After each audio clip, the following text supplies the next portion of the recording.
Today I'm going to show you one cool trick for mounting and leveling a scope inside your rings for a precision long-range rifle. Let's get into it.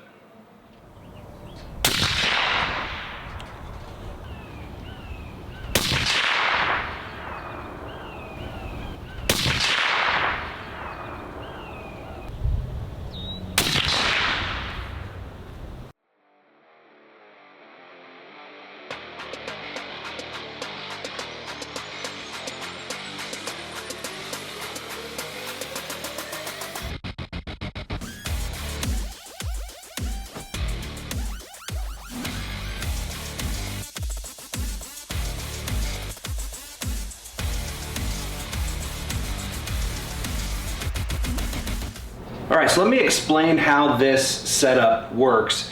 I'm going to shout out Athlon real quick. They sent me an Ares BTR Gen 2 HD to do a review on, so that's the scope we're going to be using today from Athlon. Thanks to you guys for sending that over. There's tons of ways to level and mount a scope inside of your rings.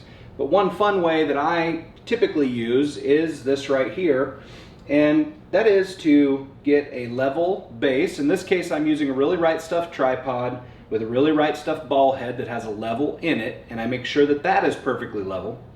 And then I've got this Really Right Stuff clamp here that goes into the ball head. It's got Arca Swiss on the bottom, and it's got Picatinny on the other side. And so that is also from Really Right Stuff. So then I mount my scope rings and my scope to that Picatinny rail section, and I put an external level on that Picatinny rail section here to make sure that my level there and the ball head align perfectly and both bubbles are within the level specs. Okay, and then I put a tiny little level on top of the scope cap. Now, don't stop the video right there and leave me all kinds of hate comments, because most folks know that you shouldn't level off of the top of your scope caps. These flat parts, they're not perfectly flat. Most folks know this. If you're just now learning that, don't use a level like this on top of your scope cap and expect that to be perfectly level, especially for long-range precision. It's not good enough. But the reason that I'm using it is for front and back level.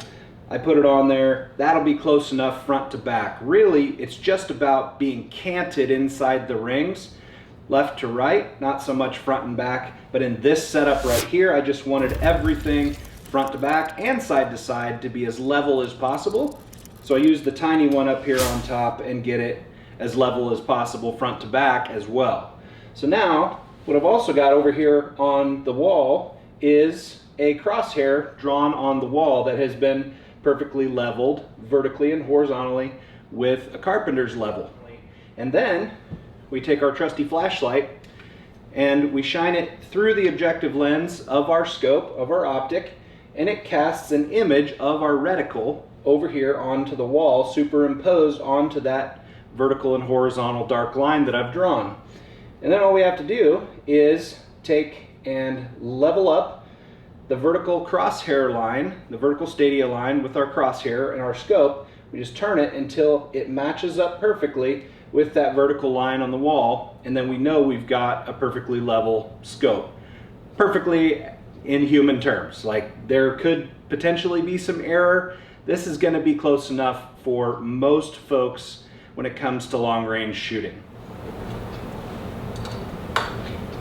Definitely want to make sure that the lines are staying right where you want them while you tighten these down just the tiniest little bit. Not much at this point. All you're trying to do is keep that scope from moving. And we'll torque them down in a second.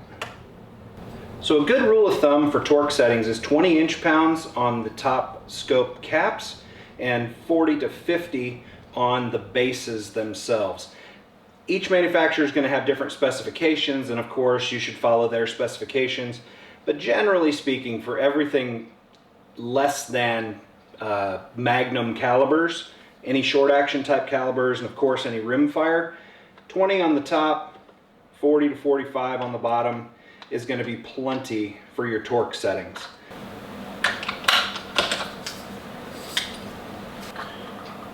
Alright, so again, I'm torquing to 45 inch-pounds, and I've got it placed about where I want it As far as my eye relief is concerned, I've got quite a bit of room to play with back here, adjustability on my buttstock. So I'm just gonna go ahead and mount this where I know it'll most likely work for me, and then I'll adjust from there to get my eye relief just right. If I end up having to move the scope forward or backward on this rail, number one, I might run into issues if I have to move it further back. I don't know if you guys can see it or not, but it is really close up here. It's not hitting. Let me show you. Let's do the dollar bill trick. We'll see if I have anything as small as $1. Everybody, I always get complaints all the time. It's like, how many $7,000 rifles do you own, man? I'm like, well, just a couple. But I'm using $1 instead of like a 50 or something, you know. Anyway, here you go. So we've got clearance underneath here just to show you that the clearance is there. Let's go ahead and just torque this guy down quick. Again, this is a 4.5 to 27 by 50. You've got 30mm main tube, 3.9 inches of eye relief. This is a mil scope, so each click value is 0.1 mil. Parallax down to about 25 yards, which is great. Overall length 13.8 inches. Weight is 27.3 ounces. So again, 4.5 to 27. So it might be great for long-range hunting or PRS type competitions or those sorts of things. So when you're doing a tracking test, you need a device that is designed to measure the precise adjustments, whether mil or MOA. Ow, that freaking plate is hot, and I just put my knee on it. Sorry about that. Outtakes, for the funny outtakes, I guess. So this is perfectly calibrated to a mil scope or an MOA scope. You can use it either one. The main thing here is that this needs to be, the vertical lines here need to be right on with the fall of gravity. We've got our trusty contractor's level here. We're gonna line it up. All right, needs to be right there. Let's go ahead and lock this in.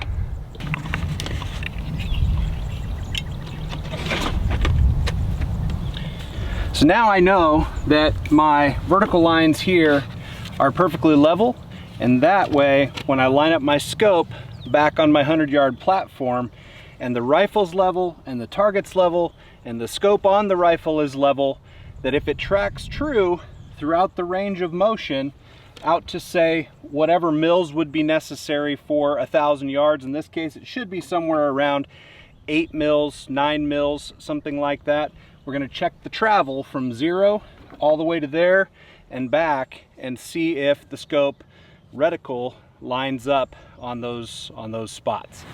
Okay, you guys, so we've got our rifle leveled here on this end of the range. You saw me put up the target down there and perfectly level it to the fall of gravity. You're also going to see through the scope with the trigger cam kind of how everything lines up. The mirage is pretty bad today. I'm doing this in the middle of the day on a like 95 degree day here in Missouri. So we've got a lot of heat waves down there kind of obstructing our view, but we're gonna do the best we can. So right now what you're seeing is the scope is lined up at the top of the target. I'm gonna bring it down to where it's right on that top line as best I can. And you can see that the vertical stadia line of the crosshair lines up with the vertical line on the left side of that target down there. You can see an equal amount of space left to right up towards the top and down towards the bottom, meaning that the level here is good and the level down there is good.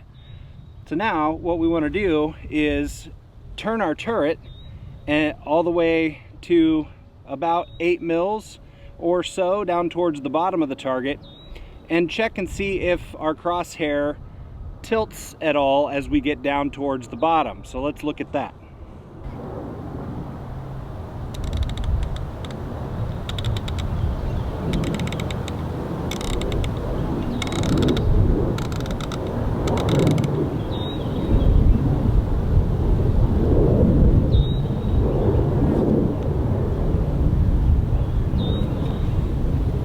So right there is just about 9 mils. I didn't count exactly, but as you can see, we've still got the same amount of space at the top and the bottom. Our verticals line up.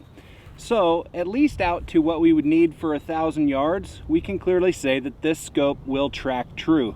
Now there's other things that we can measure. We want to make sure that, you know, when we dial it 4 mils, it's actually moving 4 mils.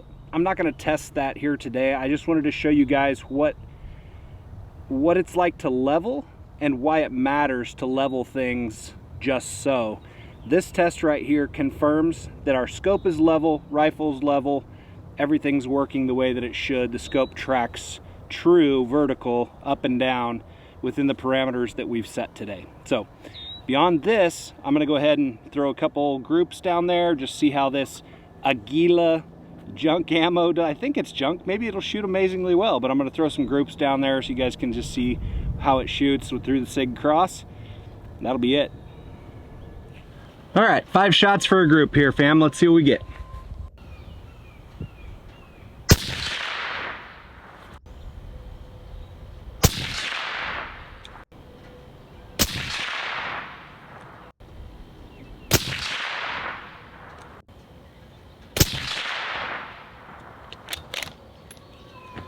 I would say it didn't like that ammo. Let's go find out. Yikes, look at that. That was from an extremely stable position too. Green circle is 1 inch.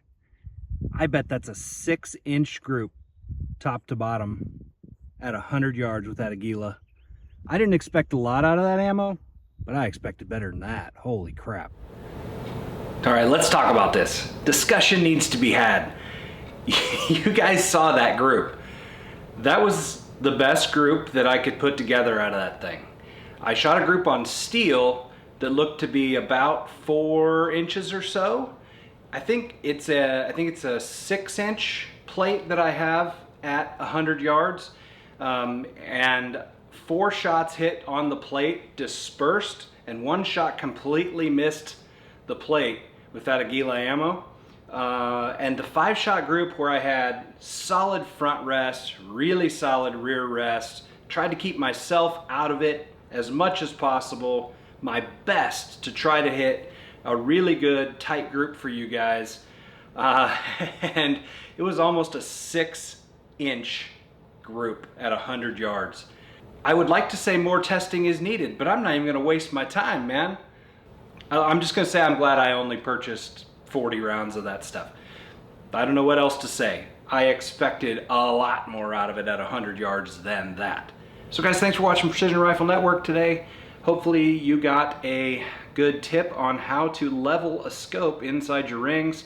It's just one way to skin the cat. Like I said, there are many ways. There are specific tools like the dead level that you can use, different kits out there that you can use, but the point is, it's important to do it. You can't expect good consistency and good results with long range shots unless everything is level and trued up as best as possible. So thanks for watching today, guys. Tune in again soon for more great videos from Precision Rifle Network.